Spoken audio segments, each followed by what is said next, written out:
Assalamualaikum warahmatullahi wabarakatuh. Waalaikumsalam warahmatullahi wabarakatuh. Alhamdulillahi rabbil alamin.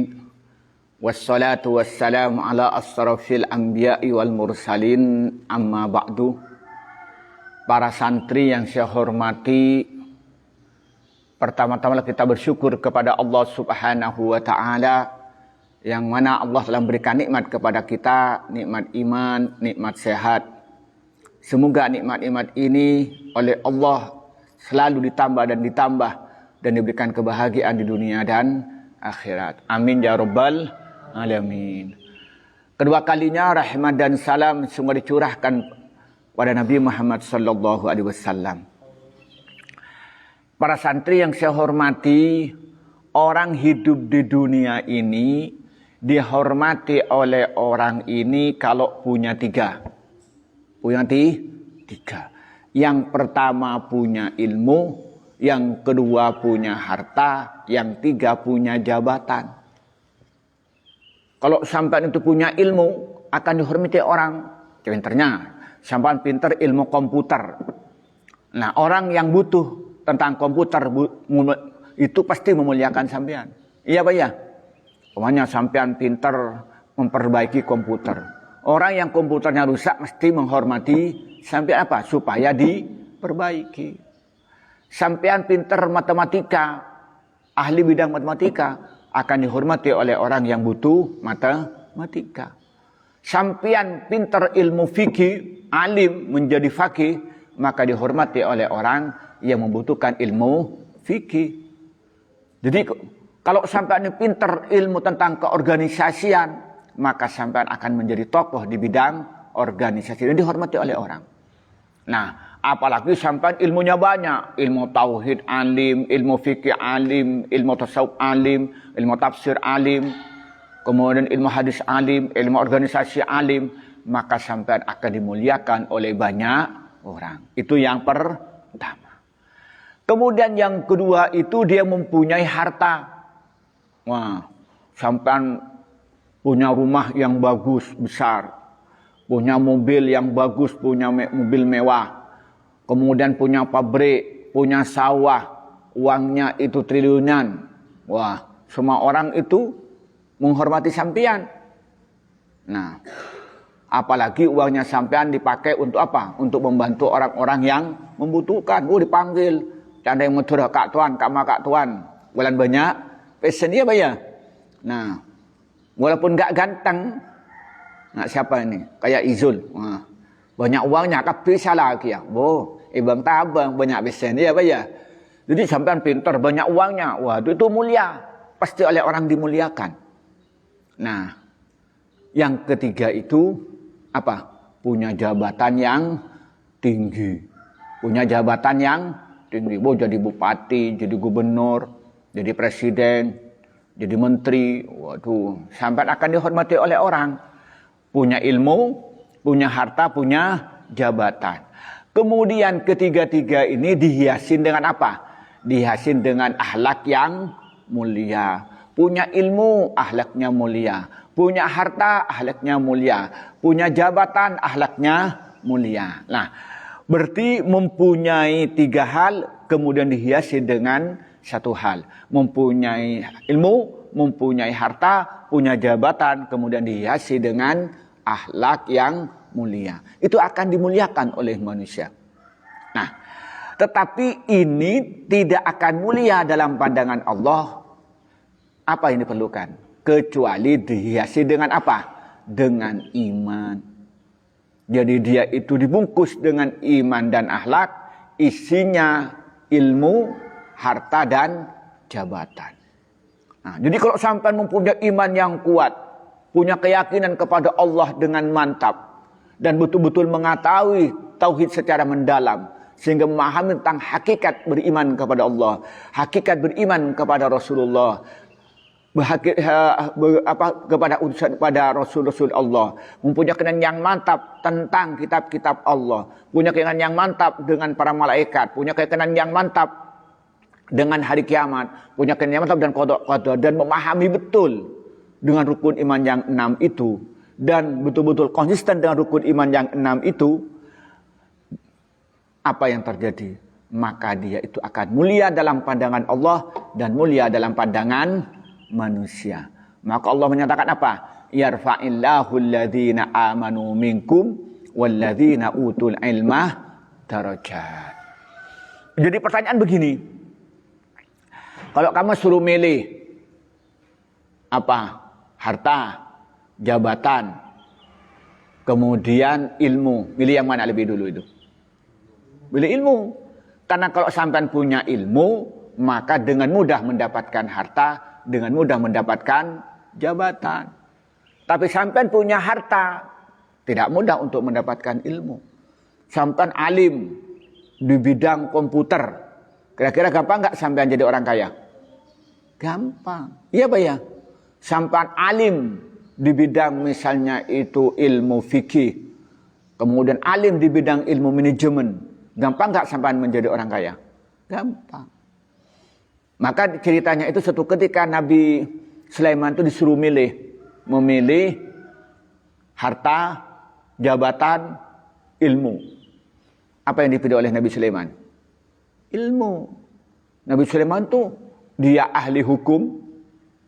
Maka kalau orang-orang belajar hukum positif namanya Solomon, dia ahli hukum. Jadi hukum tata negara, tata masyarakat. Kemudian itu ahli bahasa. Nabi Sulaiman itu bukan hanya bisa ngomong dengan manusia. Itu bisa bicara dengan apa? Dengan binatang. Dengan burung bisa bicara. Dengan burung Hud. Siapa bisa enggak dengan burung itu? Enggak bisa. Nabi Sulaiman ini saking alimnya dalam ilmu bahasa. Bukan hanya bahasa manusia yang dia paham. Sampai bahasa binatang pun paham. Dia bisa bicara dengan burung. Ketika burung Hud itu hilang ditanyakan, kenapa? Mana kamu burung Hud? Apa kata burung Hud? Saya datang di sebuah kerajaan. Di situ kerajaan itu megah sekali, makmur. Tapi sayangnya penduduknya menyembah selain Allah. Nah, akhirnya apa kata Nabi Sulaiman? Ini surat antarkan ke sana. Untuk membuktikan. Nah, ternyata diantarkan yang ketepatan rajanya siapa? Perempuan, Ratu Bilqis. Innahu min Sulaimanah wa innahu bismillahirrahmanirrahim. Akhirnya apa? Dia istilahnya suruh dia datang kepada Nabi Sulaiman. Kalau enggak begitu akan diserang. Akhirnya datang betulan. Coba bayangkan. Jadi Nabi Sulaiman itu saking hebatnya dalam masalah bahasa sampai dengan burung pun bisa bicara. Bukan hanya dengan burung, dengan semut. Nabi Sulaiman itu bisa bicara dengan semut. Apa buktinya? Ketika Nabi Sulaiman itu berjalan dengan tentaranya, apa kata semut? Ayo semut, kata pimpinan semut. Ayo semuanya masuk ke dalam lubangnya. Jangan-jangan nanti kamu tuh diinjak-injak oleh tentaranya Sulaiman. Sedangkan tentara Sulaiman tidak merasa bahwa kamu kena injak. Lalu Nabi Sulaiman itu tersenyum dengar pembicaraan semut itu. Nah, kalau sampai gini apa bi semut. Apa namanya bilis. Peset. Tak ngidi ngomongnya sampean. Nah, ini saking pinternya. Lah, Nabi Sulaiman itu pinter tentang bahasa, pinter tentang tata negara. Nah, apa buktinya pinter ahli tata negara itu? Karena ayah Nabi Sulaiman juga raja, namanya Nabi siapa? Nabi Daud. Suatu ketika ada orang bertentangan, ada dua masalah. Pertentangan yang pertama, ada orang itu ceritanya ada orang dua ibu-ibu itu punya ibu anak kecil. Singkat cerita si ibu satunya ini menitipkan bayi kepada ibu yang sudah punya anak tadi sama bayinya. Nah si ibu ini pergi. Nah ketika dititipin anak, bayinya ditinggalkan. Begitu ditinggal oleh yang tadi yang dititipin itu ternyata salah satu bayinya itu dimakan harimau. Nah, ternyata yang dimakan harimau itu bayi yang dimiliki oleh ibu yang dititipi itu. Yang tadi meninggalkan itu. Nah, singkat cerita, setelah ini yang menitip bayi ini datang, bilang apa katanya? Bahwa bayinya itu dimakan harimau. Si kata ibu yang dititip, enggak, ini bayi saya. Kata yang dititipin, enggak, ini yang bayi saya. Yang dimakan harimau itu bayi ibu yang menitipkan. Kata ibu nitipkan, enggak, ini yang bayi saya. Yang dimakan harimau itu bayi kamu. Singkat cerita, karena ini tidak selesai, akhirnya menghadap kepada Nabi Daud. Pada Nabi Sulaiman. Ya, pada Nabi Sulaiman. Apa yang terjadi oleh Nabi Sulaiman? Sudah, sekarang kalau kamu tidak bisa diputuskan bagaimana? Sekarang dibagi dua.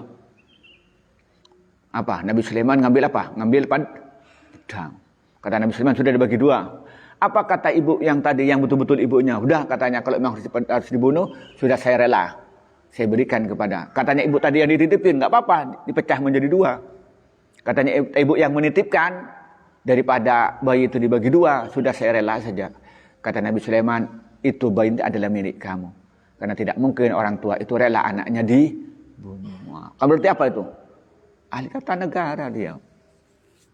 Bagaimana menyelesaikan keadilan di masyarakat itu. Jadi pintarnya Nabi Sulaiman itu. Apa yang terjadi? Karena Nabi Sulaiman itu pintar, ternyata apa Nabi Sulaiman? Bisa mendapatkan kerajaan yang besar. Dan mendapatkan kekayaan yang banyak. Ditambah lagi mendapatkan istri yang cantik. Nah, mun bodoh, setelah bodoh meler celang. Oh, bini celang dia meler kayaknya itu. Bada gini di sini. Nah, pakai celang pas penter alim. Oh, nggak celang manggis. Tahu manggis kamu? Ya, tahu manggis. Tahu manggis. Manggis itu di luar itu hitam, tapi isinya manis. Sebaliknya, tahu mundu kamu? Tahu mundu? Ya, mundu itu royhanah bahasa Arabnya itu. Di luar tuh bagus, kuning, nampak. Kita dimakan, kecut. Nah, makin ganteng mun meler, kayak apa? Nah, lebih bagus kayak jeruk. Penampakannya bagus, rasanya enak.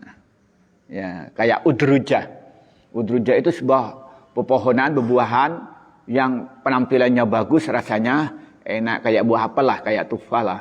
Kan dilihat bagus ya, dimakan enak. Ya tak nyaman makan apel kayak gini, apa masalah gitu. Nah, tapi yang menjadi pertanyaan begini, bagaimana bisa mendapatkan iman dan ilmu itu? Kan begitu ya. Orang itu akan mulia kalau punya iman dan ilmu. Bagaimana? Yang pertama, segala aktivitasnya ikhlas karena Allah. Ikhlas karena Allah. Sampai belajar ikhlas karena mengharapkan ridha dari Allah. Sampean sholat ikhlas karena Allah. Sampean itu belajar ikhlas karena Allah. Kemudian sampean ini mengerjakan kegiatan ikhlas karena Allah. Semuanya diniatin karena Allah. Yang kedua apa? Setelah itu apa? Belajar dengan sungguh-sungguh yang diawali dengan belajar ilmu tauhid. Kita belajar kitab paling kecil Aqidatul Awam, ngaji Kifayatul Awam, lalu belajar Dasuki, lalu belajar Al-Luma, kemudian lagi Maqalatul Islamiyin, lalu belajar Al-Ibn Asulid Diyanah, kemudian baca Al-Fasal wal Mihal wal Nihal wal Ahwa, kemudian Al-Fiqhu Bainal Firaq. Itu kita pelajari. Mantap. Kita belajar fikih. Kita belajar mulai dari Safinah, kemudian Sulam, Takrib, Fathul Qarib, Fathul Mu'in, Fathul Wahab, Iqna, Majmu' Al-Um. Kemudian ilmu tasawuf juga dipelajari.